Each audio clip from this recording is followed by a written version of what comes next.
Pemirsa, PT Bank Tabungan Negara Persero Tbk mencatat pertumbuhan laba bersih sebesar 50,9% secara tahunan di kuartal ketiga 2022 lalu menjadi 2,29 triliun rupiah. Peningkatan tersebut didukung oleh peningkatan penyaluran kredit serta penghimpunan dana murah. PT Bank Tabungan Negara Persero Tbk membukukan laba bersih sebesar 2,28 triliun rupiah sepanjang Januari hingga September 2022. Jumlah tersebut meningkat 50,9% dibandingkan periode yang sama di tahun lalu. Sementara itu, pendapatan bunga bersih Bank BTN hingga akhir kuartal 3 2022 juga mencatat kenaikan sebesar 1,82% secara tahunan menjadi 17,1 triliun rupiah. Manajemen Bank BTN menyatakan kenaikan laba bersih tersebut didukung antara lain oleh penyaluran kredit. Selain itu, biaya dan yang berhasil ditekan dan peningkatan penghimpunan dana murah juga menjadi pendorong kenaikan laba bersih Bank BTN. Direktur Utama Bank BTN Haru Kusmahargyo dalam paparan kinerja Bank BTN per kuartal 3 2022 mengatakan Bank BTN juga sukses melakukan perbaikan rasio kredit bermasalah atau non-performing loan yang terus menurun hingga akhir September 2022. Sepanjang periode Januari hingga September 2022, Bank BTN juga berhasil menyalurkan kredit mencapai 289,6 triliun rupiah, meningkat 7,18% dari periode yang sama tahun lalu, senilai 270,27 triliun rupiah. Di mana penyaluran kredit perumahan masih mendominasi total kredit perseroan pada kuartal 3 2022. Adapun kredit perumahan yang disalurkan Bank BTN hingga akhir September 2022 mencapai 256,48 triliun rupiah. Dari jumlah tersebut, KPR subsidi pada kuartal 3 2022 masih mendominasi dengan nilai sebesar 140,97 triliun rupiah atau tumbuh 8,46% secara tahunan. Sedangkan KPR non-subsidi tumbuh 6,4% menjadi 87,11 triliun rupiah pada kuartal 3 2022. Harum mengatakan transformasi Bank BTN yang sejalan dengan transformasi dari Kementerian BUMN telah membuahkan hasil yang positif, sehingga kinerja perseroan pada kuartal 3 2022 ini semakin membaik. Lantas, bagaimana optimisme pencapaian positif kinerja Bank BTN akan berlanjut sampai akhir tahun ini? Dan bagaimana sektor properti menjadi salah satu pendukung utama bagi kinerja Bank BTN untuk saat ini dan ke depannya? Kita simak pembahasannya sesaat lagi. Berbagai sumber ada di channel.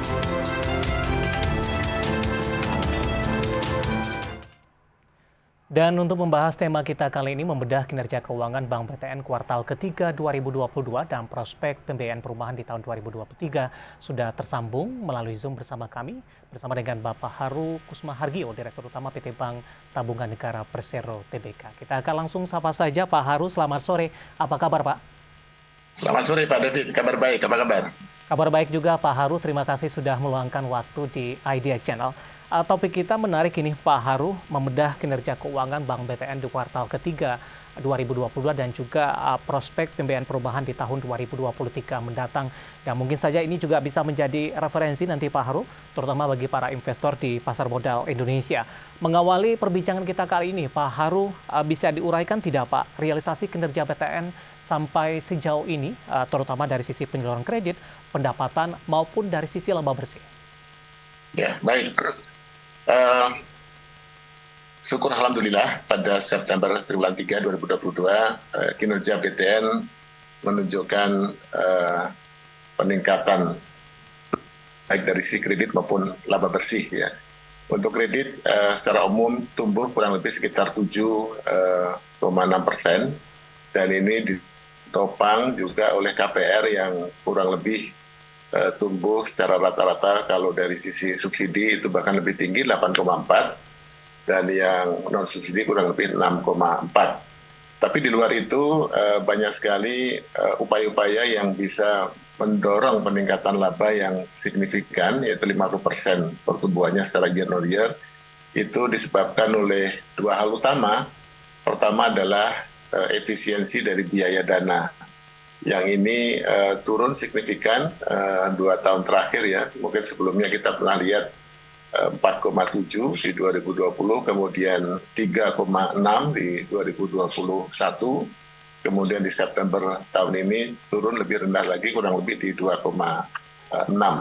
Jadi komponen ini pertumbuhan kredit, kemudian juga efisiensi biaya dana, dan satu lagi adalah upaya penanganan NPL yang bisa kita tekan turun lagi dari sebelumnya tahun lalu kurang lebih 4, pada September tahun ini bisa turun menjadi kurang lebih 3,45%. Jadi ketiga faktor tersebut yang menjadi kontributor dalam peningkatan laba bersih BTN. Baik, bagaimana kalau kita lihat dari faktor pemulihan ekonomi nasional, Pak Haruh, di tengah pandemi kemarin properti sempat mengalami keterpurukan. Sektor ini pendukungnya dari pemulihan ekonomi nasional yang sudah berlangsung dalam beberapa waktu terakhir memberikan kontribusi yang cukup besar juga tidak, Pak Haruh?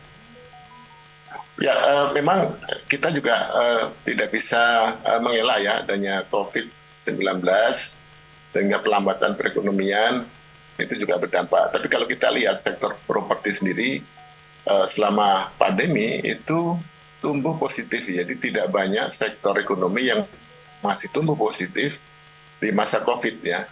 Jadi diantaranya adalah properti, selain juga telco dan kesehatan ya.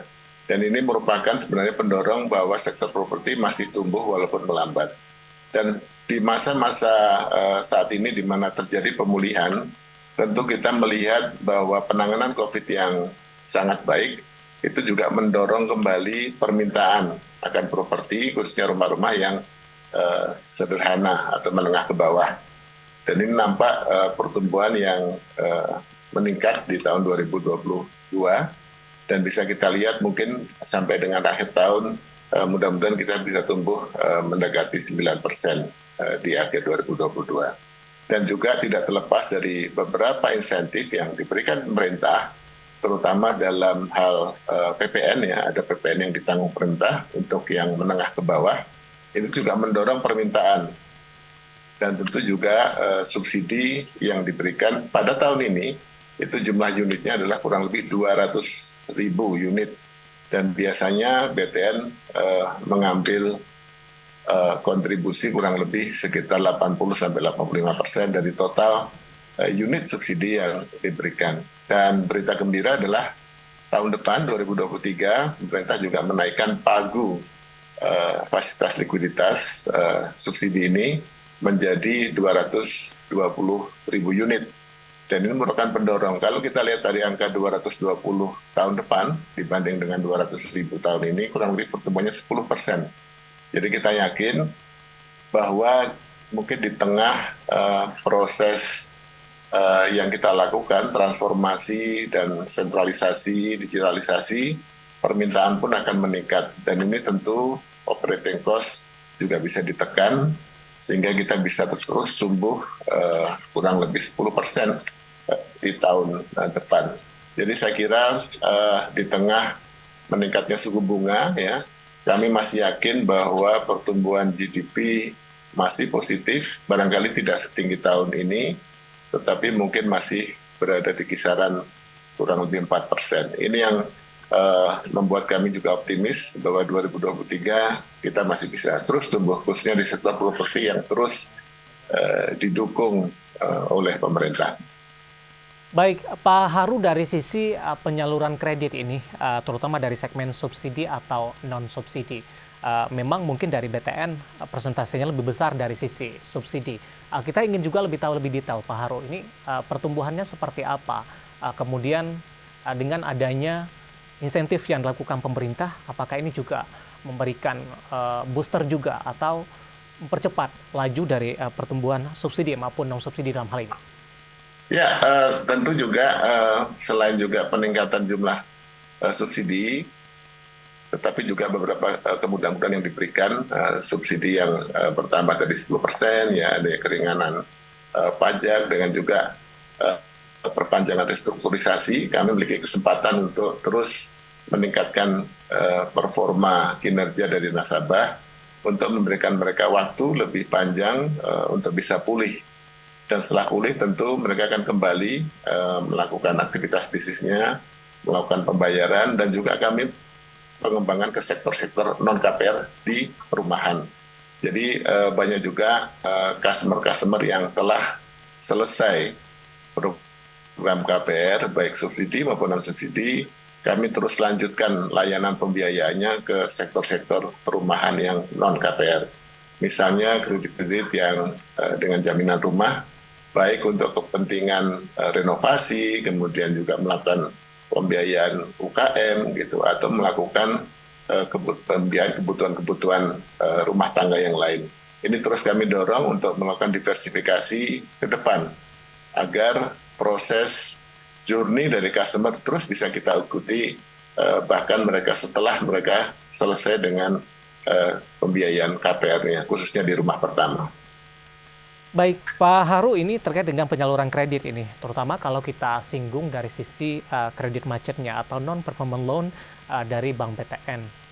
Apakah ini ketika pandemi, kemudian pemulihan yang dilakukan saat ini, ekonomi nasional kembali bertumbuh, kredit macet dari Bank BTN juga melakukan improve ke arah yang lebih baik sampai sejauh ini? Ya, kami melihat beberapa segmen yang berbeda-beda tingkat NPL-nya. Kalau kita lihat segmen yang menengah ke bawah, permintaan masih tinggi. Kredit-kredit kepada konsumen yang langsung seperti KPR juga masih tetap tumbuh. Namun beberapa segmen lain seperti menengah ke atas atau segmen-segmen yang high rise tentu akan lebih selektif lagi, karena saat ini kita melihat suplainya masih banyak, sehingga kita alihkan yang tadinya ke segmen-segmen menengah ke atas, khususnya konstruksi, kepada segmen-segmen yang lebih produktif dan permintaannya tinggi.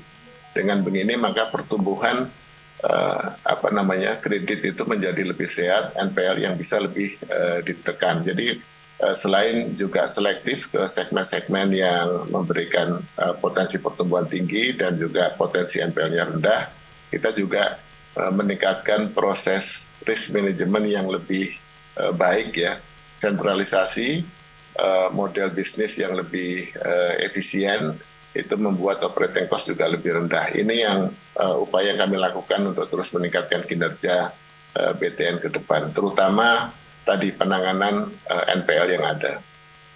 Baik, secara keseluruhan Pak Haru, bagaimana dengan realisasi nih Pak, penghimpunan dana pihak ketiga sampai sejauh ini? Dana pihak ketiga tumbuh ya, dan selama masa pandemi kemarin likuiditas perbankan sangat baik ya, liquid ya. Dan untuk pertumbuhan kredit ke depan 2023, saya yakin bahwa likuiditas masih tersedia. Memang ada suku bunga pasar yang terdorong meningkat ya, karena memang reference rate meningkat, tapi kami juga menyeimbangkan antara growth atau pertumbuhan dengan juga risiko. Jadi kalau kita melihat bahwa pertumbuhan kredit masih tinggi, ya, saya kira sudah sewajarnya kalau kita menyesuaikan juga suku bunga, baik dari sisi simpanan yang sudah kita naikkan juga, dan tentu nanti kita hitung-hitung apakah untuk pinjaman juga kita naikkan. Tapi yang untuk yang subsidi suku bunganya kan tetap sama, karena ini adalah fasilitas likuiditas dari pemerintah. Jadi bunganya sangat murah, 5% dengan jangka waktu 20 tahun. Sedangkan di luar kredit-kredit yang secara langsung diberikan secara one on one, itu tentu ada penyesuaian nantinya ya. Tapi saat ini belum kita lakukan kenaikan, dan kami juga berkembang diversifikasi ke kredit KPR yang partnership bersama dengan badan-badan atau lembaga atau perusahaan-perusahaan yang memberikan fasilitas pinjaman KPR kepada karyawannya. Ini juga memberikan suku bunga atau produk-produk KPR yang menarik, karena kami mendapatkan dana titipan atau dana financing untuk KPR yang diberikan kepada para anggotanya. Ini juga merupakan bagian bagaimana bisa menekan tingkat bunga dan nasabah atau debitur mendapatkan pinjaman dengan bunga yang atraktif, lebih murah dari bunga KPR komersial biasa. Baik, Pak Haru, kita lanjutkan kembali menyambung perbincangan kita di segmen sebelumnya. Dalam beberapa waktu terakhir, Bank Indonesia cukup agresif menaikkan suku bunga acuan. Seperti apa dampaknya kepada Bank BTN? Mengingat tadi dari segmen penyaluran kredit ada subsidi dan juga ada non-subsidi ini, Pak. Ya, memang tidak bisa dipungkiri untuk menjaga pertumbuhan ya, juga menekan inflasi. tentu kebijakan peningkatan suku bunga adalah merupakan pilihan yang tepat. Tentu dampaknya ada kepada suku bunga, khususnya suku bunga di perbankan, di mana biaya dana mengalami peningkatan. Nah, kemudian putusannya apakah bank kemudian serta-merta juga meningkatkan suku bunga pinjaman, tentu dihitung-hitung dulu. Karena kalau kita pass-through, kita lempar langsung kenaikannya itu kepada debitur, kepada konsumen, tentu ada dampaknya, pertumbuhannya juga akan melambat. Dan mungkin ada potensi juga peningkatan NPL ketika suku bunga itu terlalu tinggi ya. Jadi kita betul-betul harus bijaksana untuk meningkatkan suku bunga pinjaman dengan mempertimbangkan pertumbuhan dan kualitas kredit. Jadi bisa disimpulkan bahwa kenaikan tersebut tidak serta-merta kita transfer atau kita teruskan kepada nasabah, kepada debitur, karena kita masih juga menjaga pertumbuhan kredit yang sehat, yang lebih selektif. Nah, bagaimana bank menjaga profitabilitas? Ya tentu dengan peningkatan suku bunga yang tidak 100% diteruskan kepada peminjam atau debitur, maka diupayakan adalah bagaimana menekan biaya-biaya yang lain, yaitu biaya operasi, operating cost, yang juga bisa dilakukan dengan beberapa efisiensi, misalnya sentralisasi, kemudian juga otomasi, digitalisasi. Itu adalah upaya-upaya yang bisa kita lakukan, dan proses yang lebih linier, yang lebih cepat, itu juga bisa membantu. Ini diupayakan agar tetap menjaga profilitas yang ada, sementara pertumbuhan juga bisa terjaga. Jadi itu dari sisi perbankan yang tidak bisa memindahkan seluruhnya beban itu kepada konsumen gitu ya. Jadi ini kebijakan masing-masing bank, dan itu memperhatikan juga faktor-faktor yang lain gitu. Baik, Pak Haru, potensi kenaikan suku Bank Indonesia tampaknya sampai dengan akhir tahun masih terbuka cukup lebar nih Pak, meskipun persentasenya diproyeksikan beberapa pihak akan lebih kecil begitu. Bagaimana ini Bank BTN memproyeksikan apakah kenaikan suku bunga pinjaman akan terjadi di tahun ini, mengingat waktu yang sudah semakin sempit, atau lebih diproyeksikan di 2023 mendatang, Pak Haru? Kalau komposisi portfolio di Bank Tabungan Negara, ya kurang lebih sekitar 70% itu, 75% itu KPR. Dan dari 75% itu 60% yaitu KPR subsidi. Jadi ini tidak ada pengaruh sesungguhnya. Tidak ada pengaruhnya karena suku bunga simpanan atau pembiayaan dan juga financingnya sama. Nah, tinggal bagaimana yang KPR yang non subsidi, di mana memang suku bunga pasar. Nah, khusus untuk perumahan, saya kira proses untuk mengambil KPR dengan terlebih dahulu memilih rumah yang mau dibiayai itu prosesnya tidak pendek. Ya.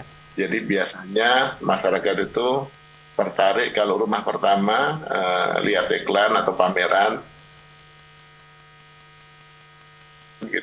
gitu ya.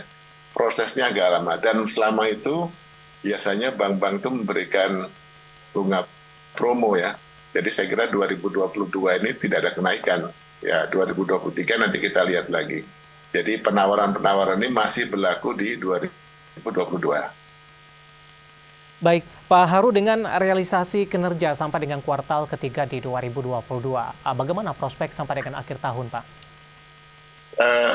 Akhir tahun saya kira masih on track ya. Jadi kita lihat 9 bulan pertama 2022 ini, itu bisa diekstrapolasi atau diproyeksikan masih sejalan dengan 2022 di 3 bulan terakhir. Jadi karena biasanya lagi-lagi kalau KPR itu prosesnya cukup panjang ya. Jadi kita bisa memproyeksikan berapa permintaan yang masuk, berapa yang sudah melakukan memasukkan dokumen, proses pemberian putusan kredit, kemudian akad. Jadi kalau kita lihat justru di triwulan terakhir nanti itu ada sedikit peningkatan. Jadi mereka untuk memanfaatkan masa-masa promosi, ya, terutama dari suplai rumah-rumah yang mereka minati, itu cukup tinggi di akhir tahun. Kebetulan juga kita melakukan beberapa pameran yang dihadiri oleh cukup banyak peminat di beberapa kota, dan ini mudah-mudahan bisa menjadi pendorong di 3 bulan terakhir ini. Jadi mungkin mudah-mudahan kita masih on track ya dengan rencana yang kita tetapkan semula di awal tahun ini. Berarti ini siklus tahunan, Pak Haru? Ya, biasanya siklus tahunan. Jadi memang dari sisi supply itu juga banyak menawarkan promo-promo menarik, juga dari banknya, khususnya BTN juga menawarkan promo menarik. Ini yang alhamdulillah juga menarik minat calon pembeli ya, yang membeli rumah dengan menggunakan KPR. Baik, tadi untuk target sampai dengan akhir tahun, bagaimana proyeksi untuk di tahun depan 2023? Tampaknya tantangan juga tidak cukup mudah, Pak Haru. Inflasi yang masih tinggi, kemudian juga tantangan suku bunga masih akan terus membayangi. Belum lagi perlambatan ekonomi global yang sedikit banyak akan mengaruhi dari ekonomi domestik nantinya. Ya, pertama kalau di segmen yang KPR subsidi itu justru bertambah di tahun depan ya, naiknya 10%. Jadi boleh dibilang pertumbuhan kredit BTN 10% di tahun depan. Dari drivernya adalah peningkatan pagu KPR subsidi. Yang kedua yang juga mendorong adalah transaksi-transaksi yang terkait dengan perumahan. Jadi pembiayaan perumahan yang non KPR itu juga sekarang didorong untuk kita bisa penetrasi ke sana. Pertama adalah nasabah-nasabah yang lama yang sedang mengambil KPR atau mau selesai atau sudah selesai. Kita juga kembali memberikan mereka pilihan-pilihan pembiayaan selanjutnya. Apakah mereka melakukan mengambil kredit konsumer untuk kebutuhan sekolah misalnya, atau untuk melakukan usaha, atau merenovasi rumah, atau kebutuhan yang lain dengan melanjutkan fasilitas yang sudah pernah diberikan BTN. Jadi ini merupakan bagaimana kita berekspansi, mendiversifikasi produk-produk yang tidak sekedar KPR tetapi perumahan.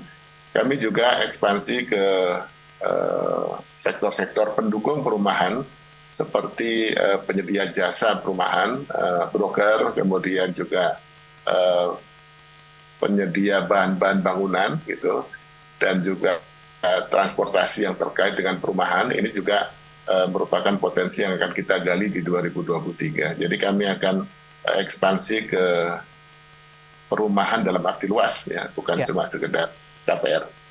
Apakah ini termasuk salah satu bagian strategi dari BTN di tahun 2023, Pak Haru?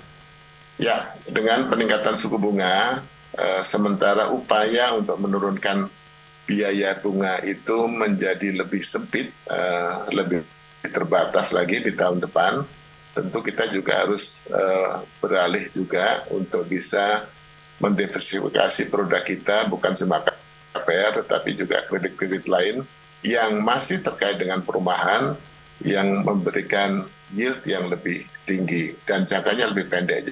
Jadi secara risk management ini lebih rendah, karena kalau KPR itu jangkanya panjang, pembiayaannya juga panjang, gitu. Kita mencari kredit yang lebih pendek untuk melakukan diversifikasi terhadap portfolio yang ada sekarang. Baik, dengan strategi yang dilakukan, kemudian juga berbagai upaya yang sudah disiapkan oleh Bank BTN menghadapi tantangan di 2023, apakah ini nantinya muaranya kepada peningkatan dari sisi pendapatan dan juga dari sisi laba bersih, Pak Haru? Ya, tentu selain dari aset yang tumbuh, khususnya kredit yang tumbuh, tentu kita upayakan bahwa NPL itu terjaga. Kita juga terus tingkatkan pencadangan. Bagaimanapun kita juga menyiapkan apabila terjadi pemburukan ya, sehingga kita punya cadangan yang cukup ke depan ya. Kita lihat juga cadangan sekarang sudah 150% dari NPL, yang dulu sempat di 49% ya.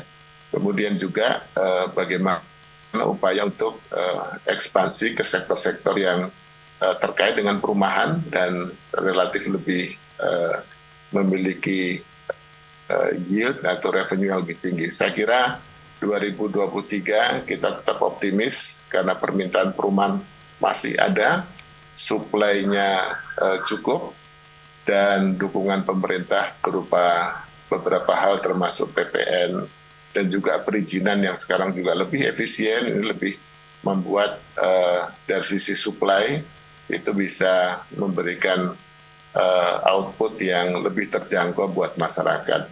Mudah-mudahan tahun depan kita bisa tumbuh kredit 10% dan tentu peningkatan laba juga sekitar 12-14%.